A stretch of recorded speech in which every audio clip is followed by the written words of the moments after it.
ప్రజలు బాగుపడతారు.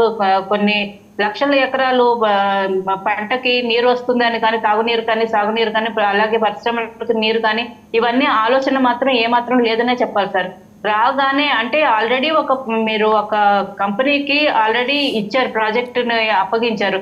దాన్ని మళ్ళా రివర్స్ టెండరింగ్ చేసి అన్నదే పెద్ద తప్పిదం. అది పోలవరం ఏదైతే పోలవరం ఒక సంస్థ ఉన్నదో వాళ్ళు కూడా కేంద్ర ప్రభుత్వం వాళ్ళు కూడా దీనికి వాళ్ళు ఖచ్చితంగా ఇది తప్పు, రివర్స్ టెండరింగ్ చేసి మళ్ళీ ఇంకో కొత్త సంస్థని మెగా సంస్థకి అప్పగించడం ద్వారా అంతకు ముందు జరిగిన ఈ అంశంతో పాటు సుజాత గారు, ఇప్పుడు వైజాగ్లో ఫేజ్ 1, ఫేజ్ 2, ఫేజ్ 3, ఫేజ్ 4 ఈ 4 ఫేజుల్లో పవన్ కళ్యాణ్ గారు మాట్లాడారు వారాహి సందర్భంగా. అక్కడ ఏంటంటే ఋషికొండ విషయంలో జరిగిన పర్యావరణ విధ్వంసం, అలాగే పక్కనే ఎర్రమట్టి దెబ్బలు, కొన్ని వందల సంవత్సరాలు వేల సంవత్సరాల క్రితం ఏర్పడిన ఒక నాగరికత కేవలం మనకి శ్రీలంక, సౌత్ ఆఫ్రికా మూడు చోట్లే ఉంది.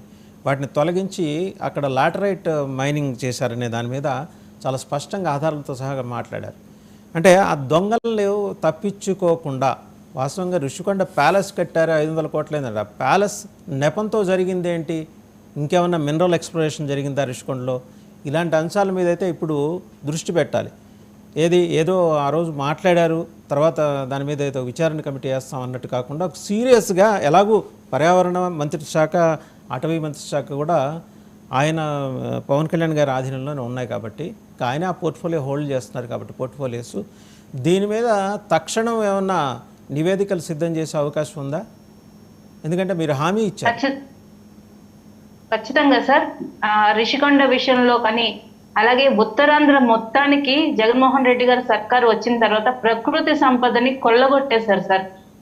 వైజాగ్ మన్యంలో ఉన్న బాక్సైట్ నిల్వల గురించి కానీ, మరేదో ఖనిజాల గురించి కానీ, విశాఖ తీర ప్రాంతంలో ఉన్న ఖనిజ నిల్వల మీద కానీ వీళ్ళు కన్నేసి విశాఖ రాజధాని చేసుకుంటాం, విశాఖలో నివాసం ఉంటాం అని చెప్పి కళ్ళబల్లి కబుర్లు చెప్పి మొదట విజయసాయి రెడ్డి గారు, దాని తర్వాత జగన్మోహన్ రెడ్డి గారు, వీళ్ళంతా అక్కడ పాగా వేయడానికి, ఈవెన్ రాయలసీమ నుంచి మిథున్ రెడ్డి గారు, అలాగే పెద్దిరెడ్డి గారు లాంటి వ్యక్తులు వారికి కూడా ప్రమేయం అటు విశాఖలో అడుగు పెట్టడానికి కారణం అక్కడున్న ఖనిజ సంపద, అలాగే తీర ప్రాంతంలో ఉన్న సంపద కావచ్చు, పోర్టుల ద్వారా వీళ్ళ అక్రమ సంపాదన తరలించాలనే ఆలోచన కావచ్చు, విశాఖ మీద వీళ్ళు మొదటి నుంచి కన్నేశారు సార్. జగన్మోహన్ రెడ్డి గారు అనే వ్యక్తి ఏపీకే కాదండి, సమాజానికే ప్రమాదం. అటువంటి వ్యక్తి అందులో ఎటువంటి ఆలోచించాల్సిన అవసరం లేదండి ఆ మాట అనడానికి. నిన్న చంద్రబాబు నాయుడు గారు అన్నది ఇంకా చాలా తక్కువ మాటే.